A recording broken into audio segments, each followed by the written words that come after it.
사랑하는 초업제교회 성도 여러분, 유튜브 시청자, 구독자 성도 여러분 반갑습니다. 김정빈 목사입니다. 간밤에도 평안히 잘 주무셨습니까? 오늘은 2026년 4월 6일 월요일 아침입니다. 오늘도 주 안에서 복된 한 날 되시고 또 새로운 한 주간 되시기를 주의 이름으로 축원드립니다. 제가 기도하고 오늘의 말씀 묵상을 시작합니다. 하나님 아버지 감사합니다. 어제 부활주일도 은혜 가운데 잘 보내게 하시고 또 이렇게 새로운 한 주를 우리에게 허락하여 주시니 감사합니다. 오늘도 우리에게 주어진 이 하루 잘 보내게 하시고 주님의 영광을 나타내는 복된 우리의 삶이 되도록 축복해 주옵소서. 아버지 하나님, 부활의 그 기쁨 속에 감사와 영광스럽게 살아갈 수 있도록 도와주옵소서. 이 시간도 말씀 묵상할 때 주의 음성을 듣게 하시고 하나님의 나를 향한 거룩하고 기뻐하신 뜻을 깨닫는 저희들 다 되게 하여 주옵소서. 모든 것 주께 의탁하며 예수님 이름으로 간절히 기도하옵나이다. 아멘. 할렐루야. 좋은 아침입니다. 오늘 함께 말씀 묵상하실 우리 본문의 말씀은 우리 마태복음 28장 11절부터 20절까지 마태복음의 이제 끝부분입니다. 함께 우리 개역 개정판으로 한번 다 같이 읽도록 하겠습니다. 여자들이 갈 때 경비병주 몇이 성에 들어가 모든 된 일을 대제사장들에게 알리니 그들이 장로들과 함께 모여 의논하고 군인들에게 돈을 많이 주며 이르되 너희는 말하기를 그의 제자들이 밤에 와서 우리가 잘 때에 그를 도둑질하여 갔다 하라. 만일 이 말이 총독에게 들리면 우리가 권하여 너희로 근심하지 않게 하리라 하니 군인들이 돈을 받고 가르칠 대로 하였으니 이 말이 오늘날까지 유대인 가운데 두루 퍼지니라.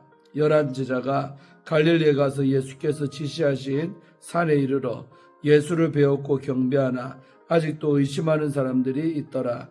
예수께서 나와 말씀하여 이르시되 하늘과 땅의 모든 권세를 내게 주셨으니 그러므로 너희는 가서 모든 민족을 제자로 삼아 아버지와 아들과 성령의 이름으로 세례를 베풀고 내가 너희에게 분부한 모든 것을 가르쳐 지키게 하라.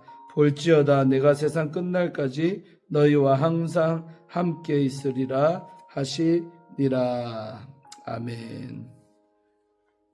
예, 오늘도 우리 개역 개정판으로 우리 먼저 우리 주의할 때 은혜 받으시기를 바랍니다. 자, 오늘 11절부터 15절까지의 말씀은 부활을 속이는 사람들에 관한 말씀이 나옵니다. 여자들은 기쁨으로 이 부활의 소식을 제자들에게 전하러 갔으나 부활을 믿지 못하는 군인들은 부활 사건을 보고하기 위해 대제사장들을 찾아갑니다. 11절에 나오죠.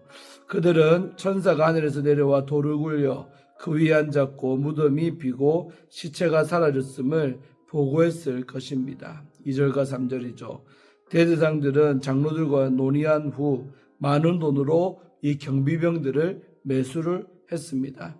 대제사장들은 이미 예수를 넘기는 대가로 가룟 유다에게 은 30을 주었습니다. 이번에는 장로들도 음모에 가담을 합니다. 신앙의 지도자들이 돈에 힘을 빌려 거짓말을 꾸몄습니다. 13절이죠. 이들은 탁월한 교사들로 알려졌으나 사실상 거짓의 선생들입니다. 군인들이 자는 동안 예수님의 제자들이 시체를 훔쳐간 것으로 말을 짰습니다. 대제사장과 장로들은 경비병들을 보호해 주겠다고 또한 약속을 합니다. 14절이죠. 만약 경비병들이 자던 중에 시체가 사라졌다는 말이 빌라도에게 들어가면 그들은 문책을 당할 것이기 때문입니다. 경비병들은 은을 받고 유대 지도자들이 지시한 대로 이행을 했습니다. 15절이죠. 제자들이 예수님의 시체를 훔쳐갔다는 소문이 유대인들 가운데 오늘까지 돌고 있다는 것은 마태복음의 첫 독자들이 이 소문을 알고 있었음을 의미합니다. 이 마태복음의 우리 독자들은 진리를 숨기려는 유대 지도자들의 행동을 통해 역설적으로 그날 무슨 일이 일어났는지를 알 수가 있습니다. 두려움 때문에 도망한 제자들이 경비병들의 수비를 뚫고 큰 돌을 옮겼다는 것은 불가능합니다. 아무런 싸움도 일어나지 않은 채 정의의 군인들이 소수 민간인에게 시체를 빼앗겼다는 일은 상상할 수가 없지요. 그럼에도 유대 지도자들은 돈과 공모로 부활의 진리가 확대되는 상황을 막을 수가 있다고 생각을 합니다. 지금도 이 부활을 허구로 생각하는 사람들이 많습니다. 독자는 부활을 믿지 않는 사람들이 항상 있다는 사실에 놀라지 말아야 합니다. 그들은 십자가와 부활의 복음을 가로막을 수 있어 보이지만 이 복음은 열방으로 전파가 됩니다. 다음으로 우리 16절부터 20절까지 말씀은 갈릴리에서 이루어진 예수님과 제자들의 재해가 나오고 있습니다. 가룟 유다를 제외한 11 제자는 예수님이 정해 두신 갈릴리의 산에 갔습니다. 16절이죠. 갈릴리는 예수님이 제자들을 가르치시고 하늘나라의 백성을 부르신 곳입니다. 제자들은 이곳에서 예수님을 따르기 시작했지요. 4장 18절에 나옵니다. 산은 하늘의 뜻이 전달되는 계시의 장소입니다. 여기서 예수님은 제자들을 위한 계시를 전하실 것입니다. 제자들은 예수님을 보고 경배했으나 아직도 의심하는 제자들도 있었다라고 17절에 말씀하고 있습니다. 11명이 경배했고 경배한 11명 가운데 일부는 주저했다는 의미입니다. 우리 디스타조, 의심하다라는 헬라어 동사인데 이 디스타조는 의심하다, 주저하다 등으로 번역될 수가 있습니다. 여기서는 결정을 내리지 못하고 주저하는 의미에 가깝습니다.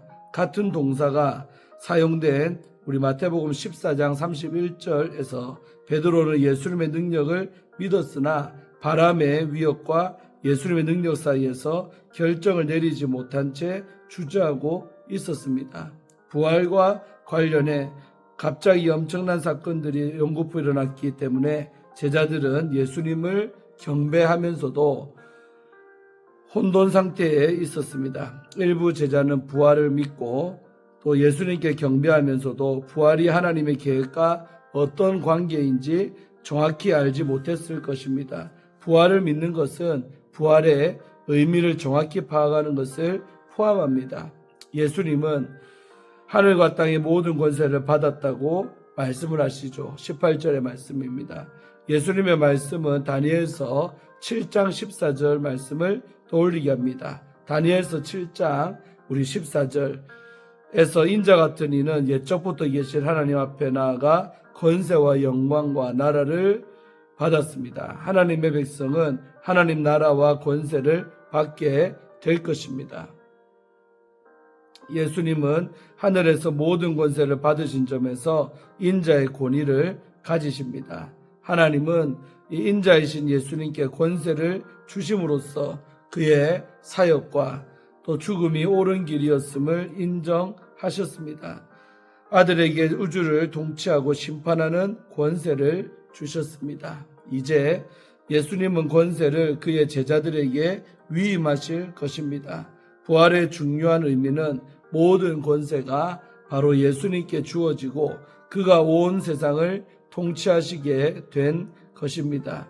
이는 재판을 받던 예수님이 예고하신 내용이기도 합니다. 예수님은 인자가 하나님의 우편으로 높여지실 것을 미리 말씀을 하셨습니다. 그러므로 마태복음 26장 64절의 선언은 1차적으로 예수님의 이 부활로 성취가 됩니다. 예수님은 제자들에게 가서 모든 민족을 제자로 세우라고 명령하십니다. 19절 상반절이죠. 제자를 세우는 방법은 두 가지입니다. 아버지와 아들과 성령의 이름으로 세례를 주는 것. 19절 하반절이죠. 이것과 예수님의 제자들에게 주신 말씀을 가르치는 것이죠. 또 20절 상반절. 즉 제자를 세우는 사명은 세례를 주고 가르침으로 가능합니다. 세례는 아버지와 아들과 성령과의 관계 안으로 들어가는 것입니다. 예수님을 믿는 사람은 아버지와 아들과 성령을 충성과 복종의 대상으로 삼게 되고 또한 세례는 아버지와 아들과 성령과의 관계 안으로 들어가는 것입니다. 이 예수님을 믿는 사람은 아버지와 아들과 또한 성령을 충성과 복종의 대상으로 삼게 되고 세례는 이 사실을 입증하는 것입니다. 예수님은 교회의 유일한 교사이시므로 교회는 예수님의 가르침을 배우고 지켜야 합니다. 교회는 예수님의 말씀으로 전하신 가르침뿐만 아니라 친히 삶으로 보여주신 행위도 배우고 지켜야 합니다. 예수님은 이 제자를 세우도록 보냄을 받는 제자들과 함께 하실 것을 약속을 합니다. 20절 하반절이죠. 구약에서 하나님이 자기 백성과 함께 하실 것을 약속하셨듯이 예수님도 자기 백성과 함께 하실 것을 약속을 하십니다. 마태복음은 바로 임마누엘, 하나님 우리와 함께 하시는 하나님이라는 주제로 시작을 했지요. 마태복음 1장 23절. 그리고 또 함께 하심으로 마치는 것이죠. 마태복음 28장 20절 말씀.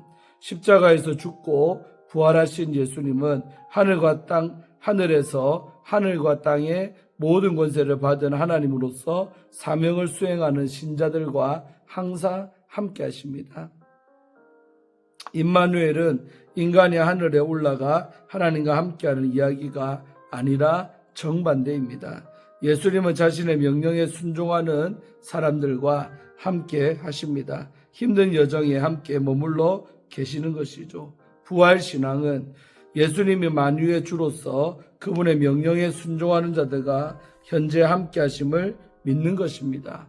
임마누엘 신앙은 사명을 수행하기에 격려하고 두려움을 이기게 하는 바로 힘입니다. 아멘. 우리 주예는 마쳤고요. 우리 끝까지 너와 함께 할 거야 라는 우리 주제를 갖고 함께 말씀 묵상할 때 은혜 받으시기를 바라겠습니다.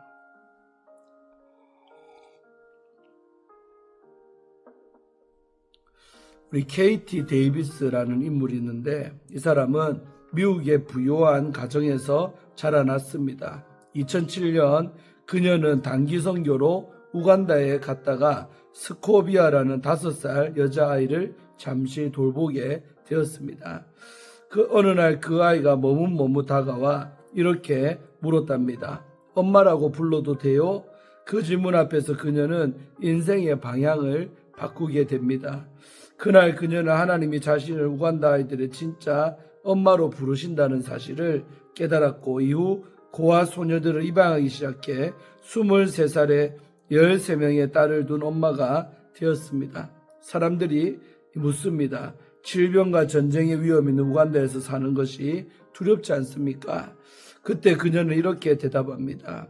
예수님은 제자들에게 안전하게 살라고 하신 적이 없습니다. 대신 위험한 순간에도 우리와 함께 하시겠다고 약속을 하셨습니다. 오늘 본문에서 예수님은 복음의 길, 또 사명의 길로 가라고 명령하시며 약속하십니다. 볼지어다 내가 세상 끝날까지 너희와 항상 함께 있으리라. 아멘. 자, 첫째로 우리 진리를 덮으려는 세상의 길이 우리 11절에서 15절에 나오고 있습니다. 부활의 아침 무덤을 지키던 군인들은 자신들이 본 일을 대제사장들에게 보고합니다. 그들은 돌이 굴러가고 천사가 내려온 장면을 직접 목격했지요. 종교 지도자들은 군인들에게 많은 돈을 주며 거짓 이야기를 퍼뜨리게 합니다. 밤에 우리가 자는 사이에 제자들이 와서 시체를 훔쳐갔다고. 그러나 잠들어 있었다면 어떻게 무슨 일이 일어났는지 알 수 있었을까요? 깨어 있었다면 훈련된 로마 군인들이 제자들을 제압하지 않았을까요? 이처럼 인간은 하나님의 초자연적인 역사를 자연적인 설명으로 대체하려 하지만 부활은 인간의 말로 설명될 수 있는 사건이 아닙니다. 예수님은 실제로 죽은 자 가운데서 살아나셨습니다. 그러므로 우리는 영원한 소망을 가진 사람들인 줄로 믿습니다. 다음으로 흔들려도 주님 앞에 선 제자들 16절과 17절 말씀이죠. 제자들은 예수님의 말씀을 따라 갈릴리 산으로 올라갑니다. 갈릴리는 그들이 처음 부르심을 받았던 자리이자 주님을 배반하고 도망갔던 곳이기에 실패를 상징하는 자리이기도 했습니다. 그런데 바로 그 자리에서 제자들은 부활하신 예수님을 만납니다. 제자들은 주님을 경배하는 그 자리에서도 마음속에는 여전히 부활을 의심을 했습니다. 17절 말씀이죠. 그러나 중요한 사실은 그들이 온전히 믿지 못하는 상태임에도 주님을 떠나지 않았다는 사실입니다. 주님은 흔들리는 제자들을 내치지 않으시고 바로 그 자리에서 말씀을 시작하십니다. 세 번째 부분, 우리 모든 권세를 가지신 주님의 사명과 약속입니다. 18절에서 20절 석절의 말씀이죠. 예수님은 제자들에게 먼저 이렇게 말씀을 하십니다. 하늘과 땅의 모든 권세를 내게 주셨으니 18절 말씀이죠. 이 말씀은 주님이 제자들에게 주신 지상 대명령의 기초가 됩니다. 예수님은 제자들의 상태나 준비된 정도를 묻지 않으시고 모든 권세가 당신께 있음을 먼저 선포하십니다. 이를 통해서 사명의 성취 여부는 제자들의 능력이 아니라 예수님의 권세에 달려있음을 밝히시는 겁니다. 그 권세 위에서 예수님은 명령하십니다. 그러므로 너희는 가서 모든 민족을 제자로 삼아 아버지와 아들과 성령의 이름으로 세례를 베풀고 19절 말씀이죠. 제자는 단순히 머리로 믿는 사람이 아닙니다. 주님이 찾으시는 제자는 삶으로 주님을 따르는 사람입니다. 주님께 순종하는 자입니다. 마지막으로 예수님은 모든 말씀을 한 가지 약속으로 마무리하십니다. 볼지어다 내가 세상 끝날까지 너희와 항상 함께 있으리라. 아멘. 주님은 동행을 약속하셨습니다. 마태복음은 임마누엘로 시작해 내가 항상 함께 있으리라는 약속으로 끝나며 교회가 사명을 감당할 힘이 주님의 임재에 있음을 보여줍니다. 사랑하는 우리 초업제일교회 또 유튜브 우리 성도님들 여러분, 예수님은 오늘도 우리를 사명의 길로 부르시고 있습니다. 내가 끝까지 너와 함께 할 거야. 이 약속을 붙들고 주님이 보내시는 자리로 나아가시기를 예수님의 이름으로 축복합니다. 아멘. 우리 마지막으로 노창수 목사님 쓰신 우리 라떼 한 잔의 은혜라는 책의 우리 대목을 읽어드리겠습니다. 모소 대나무는 5년 동안 자라지 않는 듯 보이지만 그 시간에 뿌리를 깊이 내리고 양분을 쌓습니다. 그리고 단 6주 만에 15m 이상 치솟습니다. 순식간에 자라난 것 같지만 그동안 보이지 않는 땅 속에서 뿌리를 내리고 양분을 쌓아온 덕분입니다. 제자도 그렇습니다. 겉으로 열매가 없어 보여도 하나님은 보이지 않는 곳에서 우리를 빚고 계십니다. 로키 산맥의 나무들은 거센 바람과 눈보라에 시달리며 자라지만 그 비틀린 나무들이 오히려 최고의 바이올린이 됩니다. 상처가 깊을수록 울림도 깊기 때문입니다. 참된 제자는 그런 나무처럼 고난 속에서 순종을 배우고 인내로 자랍니다. 그가 맺는 열매는 자기 자신이 아니라 예수 그리스도이십니다. 예수님은 말씀하셨습니다. 나는 포도나무요 너희는 가지라고. 우리 요한복음 15장 5절 말씀. 참된 제자는 이 말씀처럼 주님께 붙어 있을 때만 생명을 얻고 열매를 맺습니다. 그리고 그 열매는 반드시 복음의 나눔으로 이어집니다. 이것이 제자도의 바로 결실입니다. 제자를 세우는 일은 곧 영혼을 심는 일입니다. 그 길은 느리고 때로는 고난이 따르지만 결코 헛되지 않습니다. 당년에 거두려거든 곡초를 심고 10년에 거두려거든 나무를 심고 100년에 거두려거든 사람을 심고 영원히 거두려거든 복음을 심어라. 강태구 목사의 바로 명언입니다. 가서 제자를 삼으라. 예수님이 우리에게 남기신 마지막 명령은 단순했습니다. 사람을 세우십시오. 제자를 심으십시오. 오늘 나를 통해 한 사람이 세워질 때 그를 통해 또 다른 제자가 자라납니다. 아멘. 참 너무 은혜로운 글로서 오늘 큐티를 마치려고 합니다. 예, 이렇게 해서 그동안 우리 마태복음 1장부터 28장까지 전부 다 우리가 큐티를 했습니다. 참 너무나도 은혜 많이 받고 의미 있었습니다. 정말 마지막이 대부분도 마지막이 28장 11절로 20절도 너무나 은혜가 됩니다. 세상 끝날까지 우리와 늘 함께 하시는 그 주님을 확신하면서 우리도 복음을 위해 살아가는 정말 주님의 지상명령을 실천하며 살아가는 우리가 다 되시기를 주의 이름으로 축원드립니다. 기도하고 말씀 묵상을 마칩니다. 하나님 아버지 감사합니다. 오늘도 이 아침에 마태복음의 마지막 단락을 보면서 큰 은혜를 받습니다. 정말 제자들이 주님을 부인하고 뿔뿔이 흩어진 연약한 존재들이지만 그들이 부활한 주님을 다시 갈릴리 그 산에서 주님을 기다리며 마침내 주님을 만나고 그들에게 하나님은 또 다른 미션을 그들에게 주십니다. 정말 그들에게 실망도 했지만 다시 한 번 더 기회를 주시는 그 하나님의 놀라우신 사랑을 우리도 기억합니다.